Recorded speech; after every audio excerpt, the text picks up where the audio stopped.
Good afternoon, everyone. Right, because you've all got full bellies after a nice lunch, I'll ask a couple of random questions. So, put your hands up if you've got a Facebook and a Twitter account. Very good. Put your hand up if you've got a service which uses Facebook or Twitter to log in, like SoundCloud, for instance. Still. So you can see that technology is touching everybody's lives nowadays. So I work for Pennine Telecom. We're based in Bury. We cover the whole of the UK, but primarily the north, anywhere 2 or 3 hours drives from Manchester. Two of my lovely engineers. Got Chris on the left and Andy on the right. Andy's partner's just had a baby girl, so he's on his paternity leave, getting woken up in the middle of the night. On the left is Chris, who's one of our genius engineers. I've been at Pennine Telecom for 7 years, and I joined them to become the Wi-Fi product specialist. Since then, we've won a number of awards doing what we do. We primarily do Wi-Fi networks, two-way radio networks, phone systems, and all that infrastructure type stuff. We've got about 60 staff and 35 engineers, so primarily an engineering firm. We work for a lot of utilities companies, like United Utilities. We do a lot of work at power stations and some more interesting sites as well. So the demand for Wi-Fi started with us, with colleges. We were getting calls from our customers saying, we've got all these students coming in wanting to use a Wi-Fi, but our networks won't support it. Please help.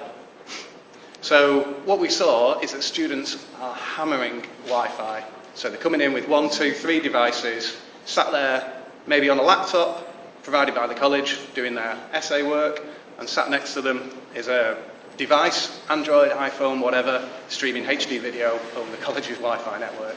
Very intense, extremely intense. So we learned a lot about Wi-Fi, and we're involved in a few community Wi-Fi projects, which I'm going to share with you today.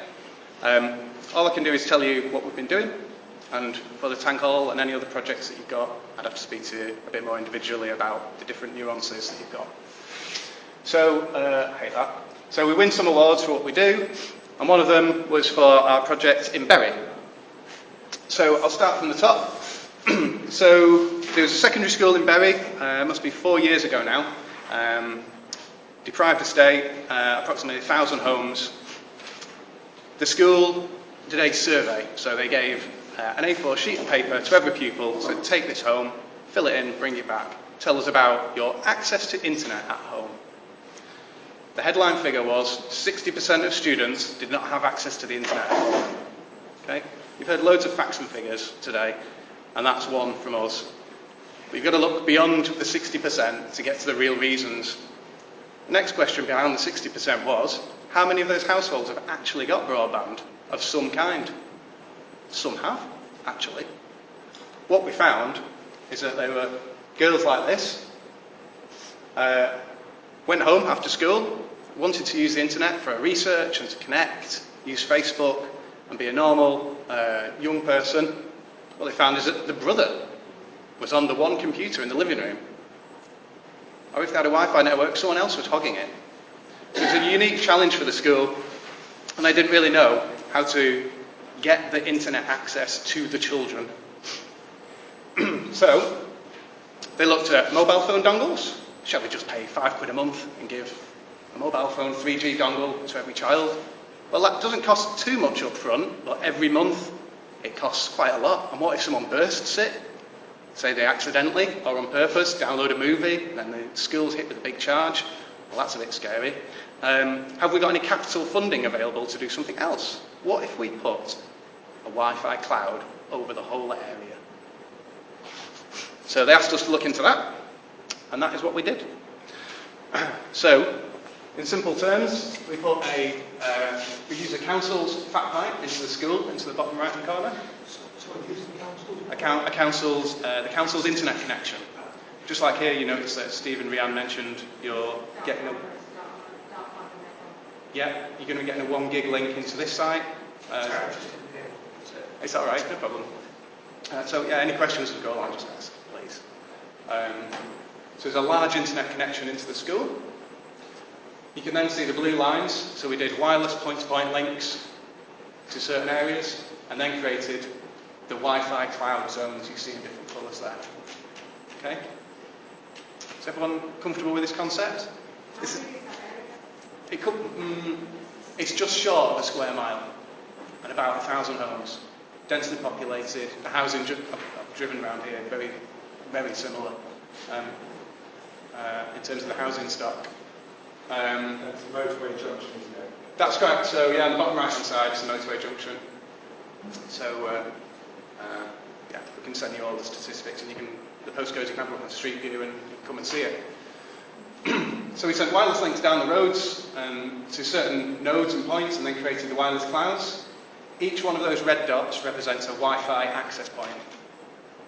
The Wi-Fi access point is installed on a lamppost, not on any individual's property.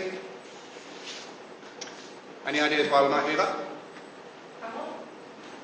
Yes. First. Second. Put them high up so everyone can see them. Yeah. The user can't physically touch them and clamber up. No, but we can shoot at them, and we had that. I'll tell you about that. So the Wi-Fi access points, instead of putting them on residential properties and worrying about access power, who does what, chimney posts and such like, all the problems, we put them on the lampposts. They're really good because they give us height, which means we get a great spread of Wi-Fi coverage over loads of homes in one go. So better value for money for the Yeah, we work with the council, and the council we've worked with York before as well. The council allow a certain load on the lampposts, so the access points are allowed to be a certain weight, and then they're strapped on. What's quite clever about the technology we use, this isn't just for one or two houses or one or two people to connect. We use Motorola equipment, which can support many users connecting at once. So that means if you have 3 or 4 people in a house at one time, they may not be using their mobile device, but it will be logged onto the network still. So the network has to be able to support all these devices. The second thing, which is quite cute, is if one of the Wi-Fi access points goes off, the other Wi-Fi access points can make up for it. So if this lamppost goes off due to local work, street works, and the Wi-Fi coverage disappears from that area, these access points know about it. They increase the Wi-Fi power and provide the coverage. Okay? This equipment is used in Sweden and a lot of Eastern European countries to provide very quick Wi-Fi networks over areas, and we adapted it to put it into housing estates. And it worked really well. So a couple of practicalities. The Wi-Fi access points that we use, we've got a bright red LED on the bottom, and most of them have. So what we found is that they're a target for people shooting at them and throwing things at them and asking, what's that? So we had to cover that over, so that's a practicality. In terms of other practicalities in terms of installation, this particular housing estate had the old style lampposts. So it had 1960s cement lampposts, amber light on it, you know the style, steel in the middle, car goes into it and fall over. Pretty dangerous. So the council replaced that with a modern, tall steel lampposts, which were more suitable. So in terms of figures, the school's happy for us to share what we did. So the whole project cost £130,000 of capital investment to cover 1,000 homes, of which £50,000 of that was replacing the lamppost. So in true modern business fashion, the council gave the school £50,000 as a contribution to the project, and the school paid the council £50,000 to replace the lampposts. Okay, so we noticed in your area you seem to have quite modern lampposts. That's not a consideration you need to worry about. Can I just have a question? Yes. Is that like a one-off cost, or will it, but it's the maintenance cost over time? Yeah, absolutely. So, as I was alluding to earlier, with this kind of project, if you want to connect a lot of people, if you deliver a broadband service, whether it's mobile or over the phone lines, there's always a subscription charge. So it's not a lot up front, but then it's quite a lot overall. With this, it's quite a big capital investment, but then the running charges are extremely low. So in this instance, by the time you take into account the lamppost, it's about £70,000 for the project, And then the running costs, about £5,000 a year. Everything. So 1,000 homes, Yes. so 70 quid per home and £5 per home per year. Give or take. These are just what we did at Berry. Every area is different. Yeah. The reasons these projects. Start again. The best housing estates for these projects are where there's a lot of people in a small space. The more people we can get per access point, the better value it is for yourselves. Go for it with the questions. I was just wondering, you've got such a lot of access points in a small area like that. How do you cope when it's a hilly area? Because where I live, it's hilly. Where I live, it's hilly. Yeah. I've noticed well, it's pretty flat there, like looks at the picture, obviously, right? But in that area, that small area, you've got loads of access points. Right? Yeah. How do you cope with the hilly part where, you know, if I was here or over the other side of the hill, how do you cope with that? Good question. Okay, so I should have put scale on this. Yeah. So I think it's about 1 square mile-ish. In terms of it being a hill, it is. So it's quite. The top of the hill is to the top of the picture, and essentially the bottom of the hill is down here. So how we get round the hilly areas is by using the right equipment, a bit like what Nick was alluding to, and making sure, ideally, the units can see each other. All right. Okay. I mean, this is high-grade equipment, so it's used to performing in very challenging situations. So it can deal with hills and such like, as long as the company like us plan it right. Okay. Can you imagine that would work over a bigger geographical area, bigger than Lyle? Yeah, absolutely. It's run, Motorola deploy this equipment on much bigger town centre and city centre Wi-Fi deployments. If you go up to Glasgow, for instance, a massive Wi-Fi deployment uses all this. Essentially, the access points repeat the Wi-Fi signal throughout. Sorry, actually, not technical, I want to be sure I've got it around my head. So, the council has a big fat cable that goes into the school. Yes. With lots and lots of speed and capacity. Yeah. And it's that you're beaming out there so people can access it. Yeah, that pipe can be anything. So that pipe could be provided by anyone. Okay. So in this instance here, as an example, it could be, again, a council provided 1 gig link. What we've done for others is we bought a lot of the cheap BT fibre links, you know, £25 a month for 80 meg. We bought a load of those, bundled them together, and provided a big fat pipe that way. There's quite a few different ways to do this. I'm sorry, I didn't hear that. That's right. Yeah, that's right. What the cost was just said. Yeah. Who pays it for the ongoing years then? Yeah, so the ongoing years has to be paid by somebody. In this instance, it would be yourself, residents. I'll come on to that if you like, a little bit. No magic formula, but I can tell you a little bit about what we've done. So with this instance, with the ongoing running costs, as I said, they're relatively low. Pennine actually fronted it for our publicity. We pay for it, local school, local area. We're working with a few other people and they do it slightly differently. So onto yourselves. So why would Wi-Fi be good for you? Well, it's a densely populated area. I read online it's about 9,000 residents in the area. Is that right? Is that about right? And you've seen quite a few slides like this today. So there's definitely a need to provide free Wi-Fi internet access to deprived areas. Gives access to healthcare, jobs, online claims and such like. I mentioned the equipment we use is used in a lot of hospitality locations as well. And in terms of coverage, what I'd like to do after today is come back to you with some sort of idea of a quote. But is that... Is it right, just in the centre there? Is that right? Just down. Do you like my sophisticated pointer? Alright, well that's come back. Yeah. So in terms of coverage, after having a drive around, again, it's a very densely populated area, so it looks like it would be suitable for a project like this. Okay, so why consider Wi-Fi for the area? What we've learned, There's free unlimited internet access, is great for all. So remember, once you've got a Wi-Fi cloud in place, it's throughout the whole area. It's inside, it's outside. It means that people can communicate a lot more effectively. Gives access to those who also don't have data bundles on their mobile phones. This is something that people forget about. So people might have a mobile phone, but data is really expensive because that's how the mobile operators make their money now. So by having free internet access, they don't have to pay for it. What we found in Bury, Broad Oak, is that the majority of people using the network were on smartphones. So it's people sat at home or out and about using their smartphones primarily, not people using laptops in their homes, primarily mobile devices.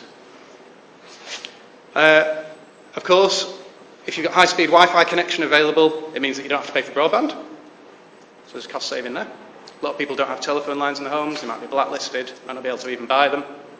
Wi-Fi availability will give them internet access. We give the people the opportunity to log onto the Wi-Fi using social media. Come on to that shortly. And of course, once people are connected with social media, they can connect with their local community a lot better. I'll come on to the software that we use to help with that. Something that's important as well is, once a device is connected to the network itself, so if someone's done it once, they don't have to do it again. So every time they come back into the Wi-Fi zone, the device reconnects, no extra credentials need to be added. It means that if Wi-Fi is in the area, they stay at local cafes for longer, and stay in the area for longer, and it's a draw for visitors. Now really, where there's some extra areas where you can start to earn some revenue, going to what you were saying, Carl, with a welcome page, that's an opportunity for advertising. I think Nick touched on it earlier. You can build a database, should you wish to, every user, which can be marketed back to in some way. Okay, so I'm coming to you with this as a commercial product. You guys have got to think how you can fit it into your community idea. And I'll give you an example of another town that we've done and how they use it. Something that's interesting and a town brought to us, low-cost CCTV. Because Wi-Fi covers a whole area, all you need is power to connect a CCTV camera to the network and make it internet available. Bury Council loved this for Broad Oak. They couldn't afford to put new BT lines and new lampposts for CCTV in the deprived area, so they loved this. All they had to do was buy a cheap CCTV camera and put it up, they connected it to the network. Yeah. Sorry. You say it doesn't go through the walls, how's it? What's the difference as well for the houses? Okay, so a Wi-Fi signal is just a radio signal. Wi-Fi is Wi-Fi. It doesn't matter, within reason, doesn't matter what equipment you buy in terms of the signal that it spits out. Okay? Wi-Fi is the same radio frequency as baby monitors. So if you've got a baby monitor at home, that word's on 2.4, same. So the range you get from a baby monitor is roughly the same as you would get from a Wi-Fi access point. Okay? So the difference, and why we use this, the equipment we do, is that it's a lot more sensitive to people with weak signals. So let me give you an example. So in the Broad Oak project in Bury, the access points were put up 5 years ago and they deliver 50 meg Wi-Fi from the access point. The school said to us, we have to deliver 1 meg, minimum 1 meg in the houses, because they said that was their base level. We found on average, we delivered about 10 to 15 meg in every house. Give or take, some people's speed was faster at the front of the house and slower at the back. But this is it is what it is. Is that Wi-Fi or line? I'm sorry? Is that Wi-Fi or line connected? That was Wi-Fi connected speeds. Okay? So the difference with the kit that we use is extremely good at supporting mobile devices that receive a weaker signal. So just to give you an example, so 3G and 4G, everyone talks about that. 3G, that was supposed to be the elixir. If you stand under a 3G cell site, you should get about 3.5 meg. In reality, you won't. You'll get about a quarter of that. And then you'll put a cover on your device, it'll cover up the antenna. So you can see there are some challenges with Wi-Fi in general, but as long as you've got the right equipment in place, it will work if it's done right. Okay. Now moving on, going backwards.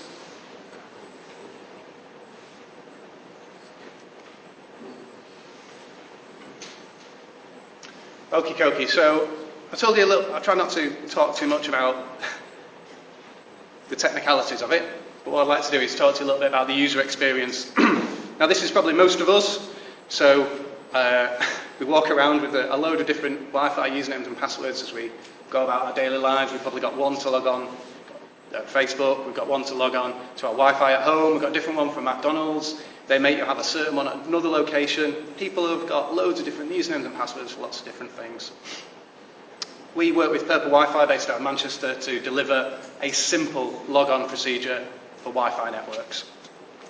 Instead of remembering a million different usernames and passwords, just log on with your social media. You can log on with an email address if you like. Social media is really easy. This software has been extremely successful, and they're one of the fastest growing tech firms in the UK if you look them up. We work very closely with them. And it means that a user can connect to a Wi-Fi network, like at Tank Hall, very easily and simply. With most Wi-Fi networks, you can generally see what devices are on the network and roughly what they're doing. So when we did Broad Oak for the first time, we saw we were getting about 150 devices connected at once. At one time, that was like the peak, from different people logging on at different times. When we first started, we had no idea who these people were. It was just someone's device. It was an iPhone. That's it. With Purple Wi-Fi, we try to learn a little bit more about who these individuals are. Start to learn a bit about age, sex, any personal interests. So how does it work? So, you've got your Wi-Fi cloud over Tank Hall. Fantastic. Individual opens up their device, connects to free Wi-Fi, and they're presented with a welcome page. Now, this is the first opportunity for you guys to provide or create a revenue stream. Okay? So it's a front page which everyone will see, regardless. You can choose what information you put on there, logos, sponsorships. So Town Centre we're working with, they've got Tesco's to sponsor this front page, even though Tesco's are the enemy to everybody. Tesco's have the most money, and they've got a community fund, so they're paying them thousands of pounds for the front page of this. Fantastic. The individual then chooses to log on using their various chosen social media methods. And you can also scroll down, and in there will be the Twitter and RSS feeds, which will be from your community group, for instance. So even when people are looking at a welcome page, it shows local information. They then choose to connect, they accept the terms and conditions, and that protects your Wi-Fi network and ensures that it's legal. So all the legalities are held in the cloud and updated automatically, so you don't have to worry about that with your Wi-Fi network. Optional, they can then choose to give the venue a mention. Now, this is primarily designed for hotels and such, like say, I'm at such a hotel having a great beer. It spreads to all their Facebook friends. Whether it's suitable for a community group, I don't know. But they can choose to say, I'm using Tank Hall Wi-Fi. That will then be posted on their social media account and everyone will see it. That is an option. And then they're on the internet and they're presented another page which can be sponsored. Another revenue stream for you there. So, this is Dorset, apparently. So, once an individual's logged on with their social media account, they are following something. So they are following your community group, or a community group. This is your opportunity to engage with the local community, get them to follow what you are doing. So at Dorset, for instance, I noticed on their Twitter account, loads of tweets, 54 following, fair enough, 8,000 followers. This is fantastic because it means that they can engage with everyone in the area. When people log on with Wi-Fi, that's how it can work. And of course, by using social media, you can spread the message that free Wi-Fi is available in the area. And you're building a bigger database of people and users that you can either market to or engage with as part of the community. You can then start to deliver people messages should you wish to. So if you wish to deliver people messages at a certain time of day or night, you can do that. Mainly designed for businesses. What's better for yourselves is, once you've got that people in your community following you on social media, you can engage with them through those channels. You can learn a little bit more about who people are, where they come from. how often people come back, how often people log on, all this kind of stuff is great for businesses. Whether it's right for you guys, I don't know. Just wanted to show you anyway to give you an indication of what's possible. And you can also download the information later. So this is like lots of information in one go. So thanks for listening. Just take away the fact that we want for you to do a proper community Wi-Fi. Go and search for us on the Guardian website, mainstreaming news. We know the realities of deploying it. We've got a great opportunity with Big Local to use capital infrastructure to pay for a network. And then with software like Purple, there are ways to generate income from advertising, which will pay for your ongoing revenue costs. Any questions? Hi. Can I just ask a simple question? Yeah.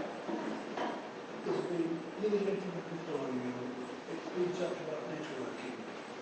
What's the future when four major manufacturers are going to stop making desktop laptops? That's right. 3 more stopping from January.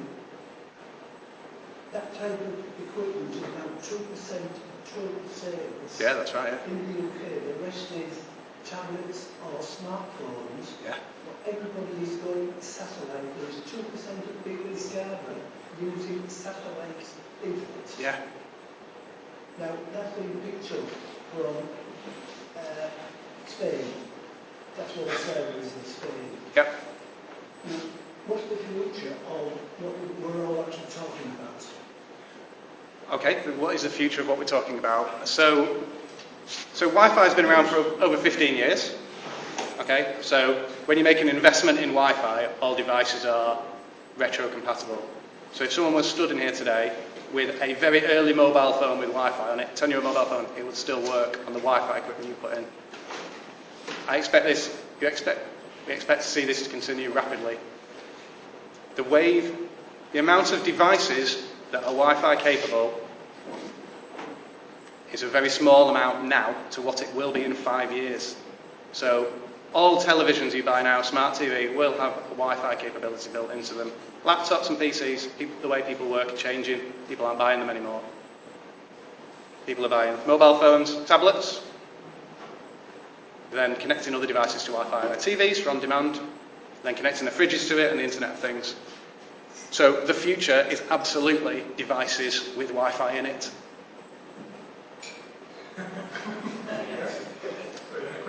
Yeah, so that is why we're moving away from Wi-Fi as like a little thing which is sort of a benefit to the odd guy with a laptop who wants to do some business emails, to then suddenly everyone's got a smartphone, they've got emails, to then on we go to all your Wi-Fi enabled devices that are coming along. I'm really enjoying hearing your talks. Good, my missus doesn't. It is. That's not sugary stuff. I'm a freelance worker and I've got a 0 hours contract with a local authority. Yeah. The local authority, which is Wigan, are very, very big on what they call agile working. Yes. Which is about them not having people sat in offices, people sat at home and things. I'm just wondering whether you've obviously without giving any kind of confidential information, business information, but you've any kind of relationship with local authorities that are doing this not for the kind of common good, but so that they can deploy their workers out in the field or to work from home? Great question. So Bury Council, for this Broado project, absolutely work with them to help with our outreach workers to get connectivity. Otherwise, they've got an expensive Vodafone contract for each one of their iPads, so they've given us the free Wi-Fi is allowed to be used by them. So when we look at the business model, Yep. a community-driven business model, Yeah. you've been quite clear. There are real kind of intergenerational partnership strands to this to make it sustainable and self-financing. Absolutely, yeah. So there is the fact you're buying a Wi-Fi network to enable free Wi-Fi for everyone.